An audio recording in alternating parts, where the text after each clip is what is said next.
Estamos então aí estudando, lendo a carta de Paulo à Igreja de Roma, né? Você que está no plano de leitura, você já deve estar terminando e concluindo esta leitura. Quando nós pensamos em Romanos, não tem como nós descartarmos tudo aquilo que é a vivência de Paulo.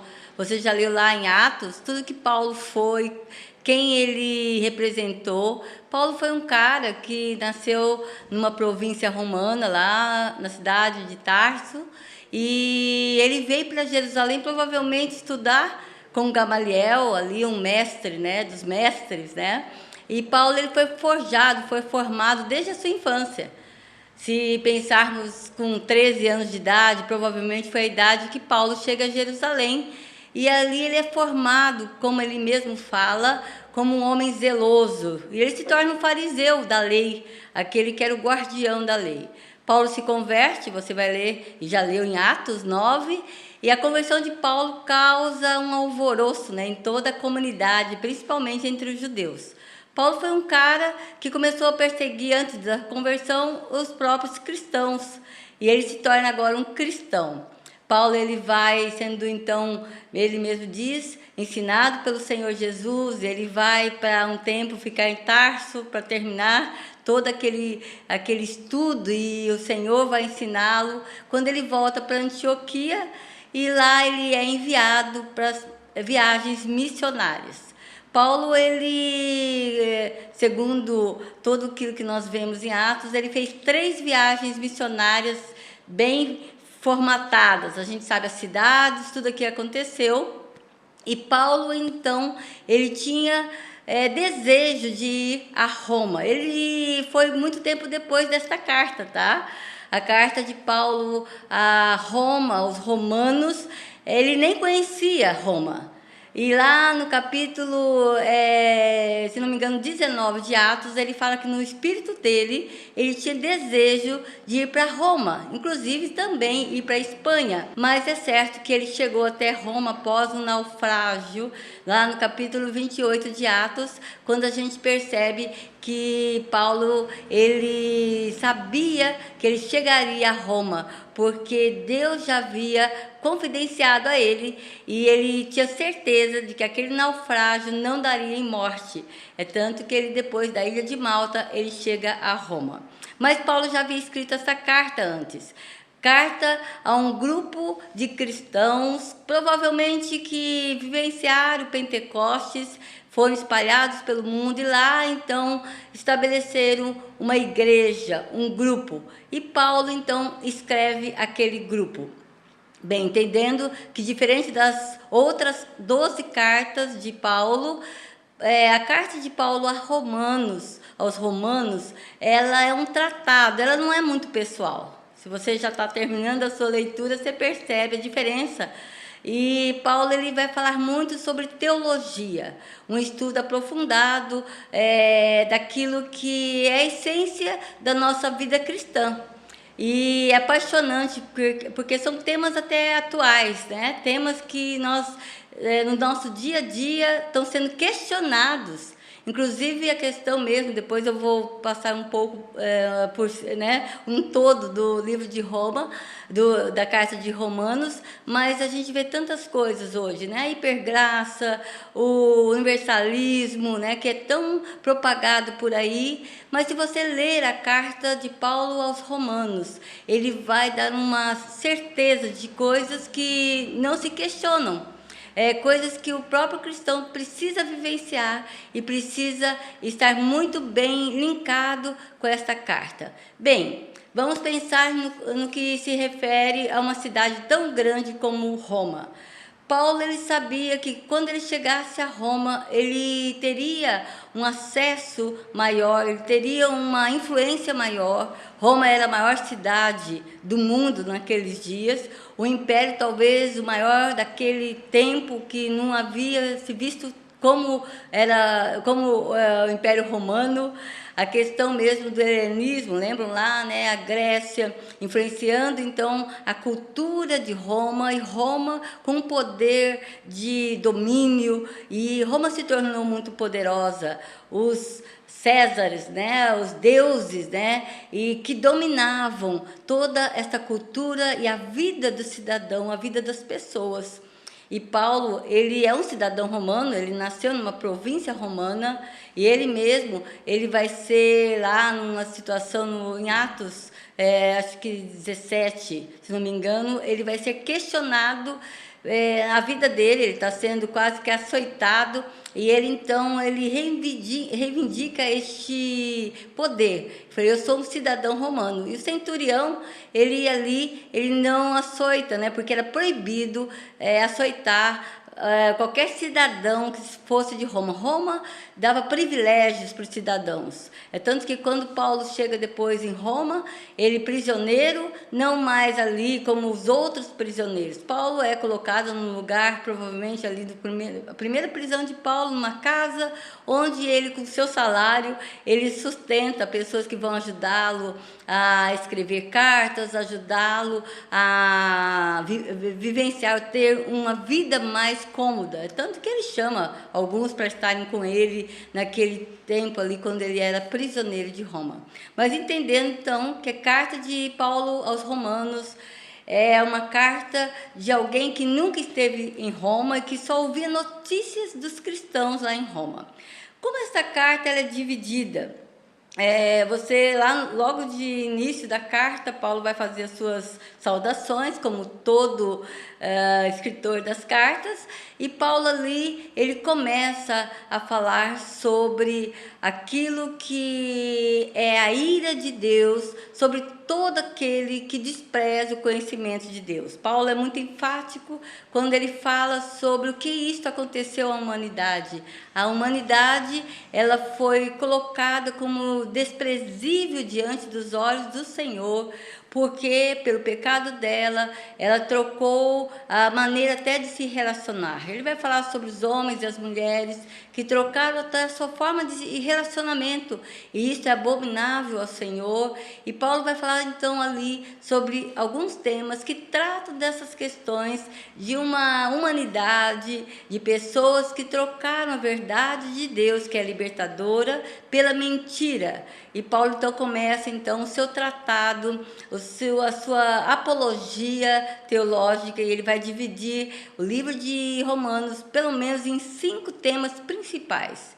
O primeiro tema, a gente olhando ali, você vai perceber, é muito claro, sobre a justificação pela fé. Por que isso? Porque até ali, os judeus principalmente, eles se justificavam pela lei. E conforme a própria palavra fala que a lei mata, né? A lei, ela foi colocada a partir de Moisés, de forma muito concreta, muito formatada, justamente para poder dar um caminho para o homem, para a mulher, para as pessoas, para que eles não se perdessem. Essa era a lei, uma sombra daquilo que viria.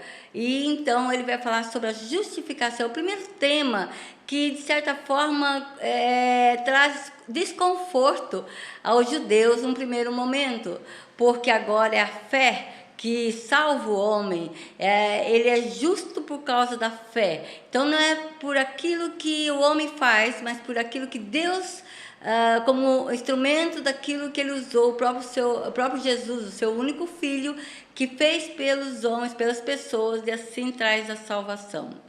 A justificação pela fé é um tema que, se nós pensarmos vamos pensar um personagem que foi muito confrontado pelo livro de Romanos, o Lutero, no século XVI, um homem, um padre, um monge, que levava muito a sério a sua vida com Deus, mas ele era até pelos ensinos daqueles dias, ele se automutilava, ao ponto dele dormir numa cama de pregos, só para poder então ser mais santo diante do Senhor. Até que então ele começa a ler nos originais, né? A carta de Paulo foi escrita em grego koiné, e Lutero tinha domínio desse idioma, e ele começa a ver nos originais ali e ser confrontado por esta verdade. E Lutero então passa por uma conversão de mente, e aquilo liberta. E ele então começa a ser defensor desta verdade tão intensa, que faz com que eu e você vivamos mesmo nessa liberdade, né? Nós somos justificados pela fé. Esta é o primeiro tema muito forte ali no livro de dos Romanos, né? Outra coisa também que vamos ver aqui é o plano de salvação. Apesar de nós muitas vezes lermos corridamente ali os textos, você vai, se você for dividir isto, Paulo ele vai falar sobre um plano de salvação. E é muito óbvio nisto, existe até a estratégia de evangelismo que usa o livro de Roma para estabelecer um plano de evangelismo. Então você usa lá, primeiro, todos pecaram e separados estão da glória de Deus, Romanos 6:23, e você vai então construindo todo um tratado de evangelismo que fala sobre a pessoa ser salva. Então primeiro Paulo vai falar sobre essa separação, que o pecado ele nos separou de Deus. Então, é a primeira situação, somos separados de Deus. Mas então isso trouxe uma morte, né? A morte do nosso corpo, a morte que todos nós choramos por aí, né? Ela veio do pecado, mas ele vai então depois ir para um outro momento que vai falar que o que Jesus fez na cruz é o suficiente então para nos restaurar, nos resgatar, porque nele que encontramos a nossa justificação. Então esse plano de salvação, ele é todo ali no Romanos 6, ali mais alguns textos, ele vai falar sobre como nós, ou como o homem, a mulher, todas as pessoas podem ser salvas, né? Lembrando então que Paulo, ele não está aqui fazendo uma apologia ao universalismo, que todos então serão salvos. Não, ele vai falar que Deus ele tem um plano para salvar o homem que se perdeu e que vai então ser resgatado pela fé. Aqueles que negarão Jesus, eles não serão salvos. E é aí que entra a questão hoje que se fala tanto sobre essas tendências novas não, porque desde o século 2, 3 ali, nós sabemos que é uma tendência muito forte de desvirtuar a palavra, ou então de pegar textos isolados e justificar a sua doutrina. Mas o que vemos em Paulo, do capítulo 1 ao capítulo 16, a maior carta de Paulo, ele vai falar justamente sobre esta necessidade de cada um de nós, de nos rendermos e em fé nós sermos salvos. Então, não é pelo meu esforço, novamente falando, mas por aquilo, por o que Jesus fez por nós, por isso que nós somos salvos. Então, justificados pela fé, né? O justo viverá pela fé, né? O primeiro tema, depois sobre o plano de salvação, e depois ele entra no segundo tema, que é muito importante, sobre a lei e sobre a graça. Os judeus, ele está falando a um grupo de judeus convertidos. A maior parte das cartas de Paulo, em todos os lugares, mesmo uma igreja como a igreja de Corinto, que era uma igreja de pessoas gentílicas, de pessoas que vieram do paganismo, de tantas coisas, e vieram e se converteram e se formaram ali naquele lugar, na Ásia Menor, porque é todo esse lugar, nós estamos falando de Ásia Menor.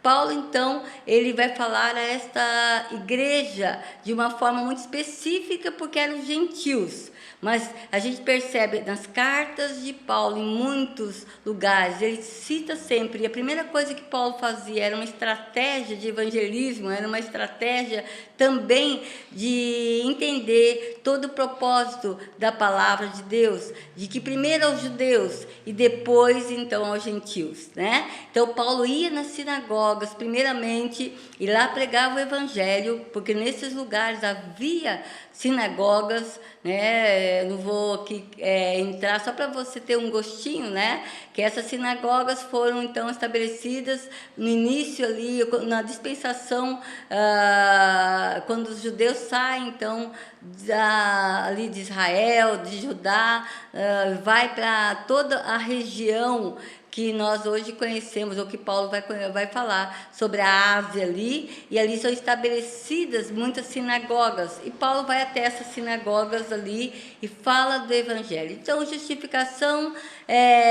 plano de salvação e lei e graça. Era um tema que Paulo enfatizava. Paulo teria que ter realmente esse entendimento claro, porque ele vivia pela graça. Ele mesmo fala que ele era justificado pela graça. A graça o alcançou, a graça maravilhosa, a graça suficiente para salvar o homem. Mas havia ainda resistência a esta graça, né? Muitas pessoas preferiam, até os nossos dias, viver pelo legalismo, porque parece que a religião, ela traz conforto a nós. A religião, ela parece-me que nos dá apenas algumas regras, e nós entramos nessa caixa, e esta caixa nos garante a salvação, né? E é muito complicado isso, porque isso não tem nada a ver com a palavra de Deus. Inclusive, Jesus, ele foi muito enfático, falando sobre esta religiosidade que tanto mata as pessoas, que tanto afasta as pessoas de Deus, porque as pessoas buscam Deus segundo o seu coração, segundo as suas fragilidades, e ele constrói um Deus, constrói um ídolo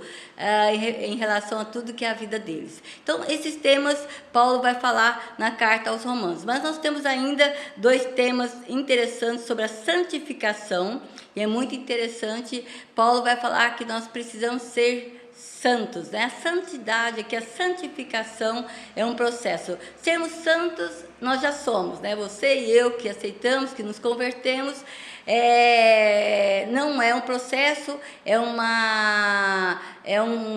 algo que acontece em nós quando nós aceitamos o Senhor Jesus. Ele nos faz santos. Por isso que quando o Pai, ele olha para nós, ele enxerga em nós o Filho, o Espírito Santo, que habita em nossas vidas, e isso faz com que nós nos tornemos, aos olhos do Pai, santos, separados, um povo santo, um povo separado para Deus. Mas a santificação que Paulo fala, ele vai falar de vários conselhos a uma igreja que precisava, então, andar em santificação, caminhando processualmente. É uma carreira cristã, nós estamos numa carreira, e Paulo vai falar sobre isso. Nós não nos convertemos e tudo está certo, nós temos que mudar de mente. Paulo fala em Romanos 12, se não me engano 12, né? Que ele vai falar sobre uma cultura de mente modificada. Ele fala assim, olha, né, não se amoldem a esta cultura ao ponto de vocês não pensarem mais. Paulo, ele veio exortar a cada um de nós, para que nós não nos amoldemos, não nos envolvamos muito nesta cultura que é do mundo, ao ponto de nós não termos mais a mente de Cristo agindo sobre nós. Então, Paulo ali vai falar muito sobre essa situação que envolve a mim e a você, a santificação.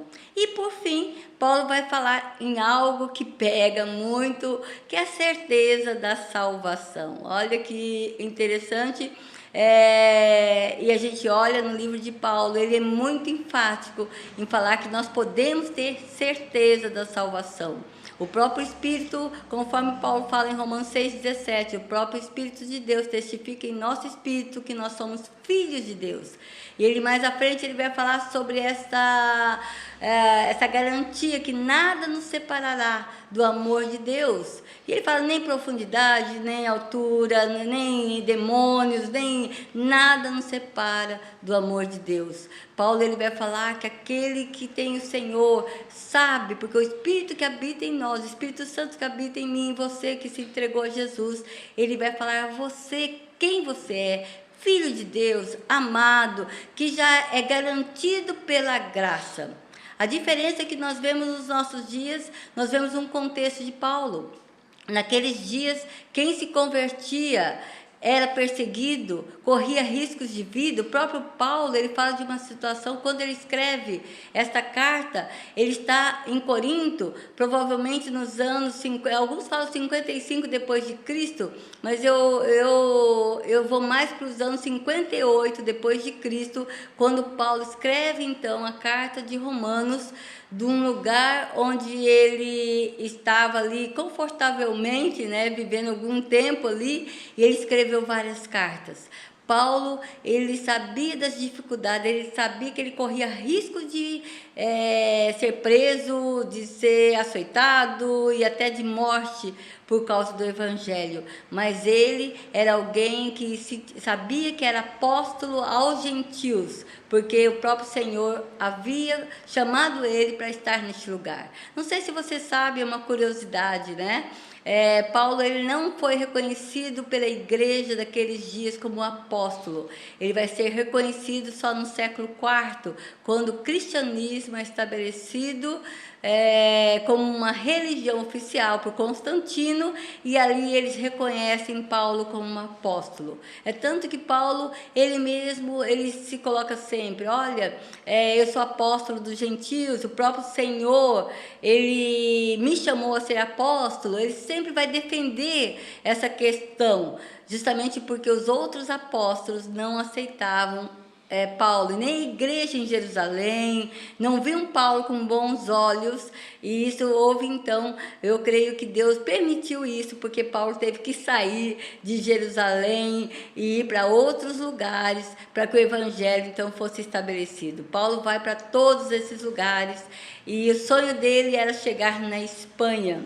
Mas Paulo com certeza chegou até Roma, e ali então ele pôde concluir algo tão tremendo de ser influência naquele lugar, ao ponto então da Europa toda ali começar a ouvir do evangelho de uma forma muito mais estruturada, porque Paulo era um doutor em tudo aquilo que ele tinha de conhecimento do Senhor. Então nós vemos isto, uma carta que faz com que nós todos, como cristãos, temos que zelar, temos que cuidar, porque ela fala sobre a minha vida, sobre a sua vida, sobre a nossa salvação, essa certeza que garante a cada um de nós que o Espírito Santo ele pode ficar triste por causa do nosso pecado. Nós podemos até pagar a ação do Espírito Santo em nossa vida, mas nós não podemos matar o Espírito Santo que mora em mim e em você. E Deus nos garante isso, que o Espírito Santo